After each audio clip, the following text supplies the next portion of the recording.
एक सबसे बड़ी बात, लंबे समय की गुलामी की कालखंड के कारण, मुगलों से लेकर अंग्रेजों तक, ये लंबे समय के गुलामी के कालखंड के कारण एक प्रकार से सामूहिक इंफीरियरिटी कॉम्प्लेक्स हमारी जनमानस के अंदर बना था।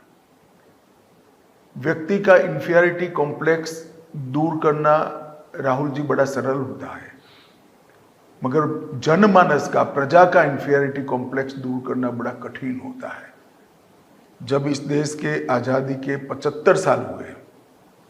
मोदी जी ने 2047 में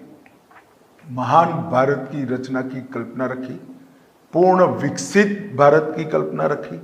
और आत्मनिर्भर भारत की कल्पना रखी, और इस देश की जनता का सामूहिक हीन भाव एक प्रकार से दूर हो गया। आज देश के 140 करोड़ की जनता के मन में और विशेषकर युवाओं के मन में आत्मविश्वास कि जब आजादी की शताब्दी मनाई जाएगी, ये देश हर क्षेत्र में दुनिया में सर्वोच्च स्थान पर होगा। जब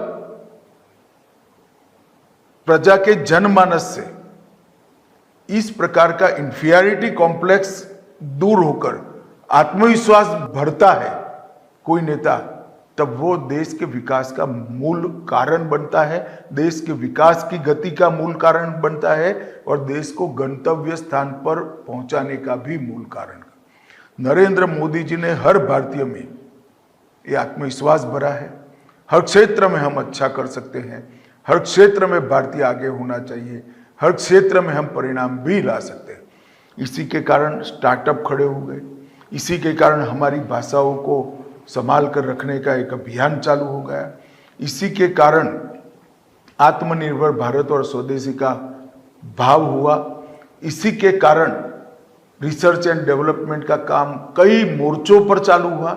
इसी के कारण अर्थतंत्र के अंदर कई सुधार आए, इसी के कारण आंतरिक सुरक्षा के परिदृश्य के अंदर आमूलचूल परिवर्तन आया,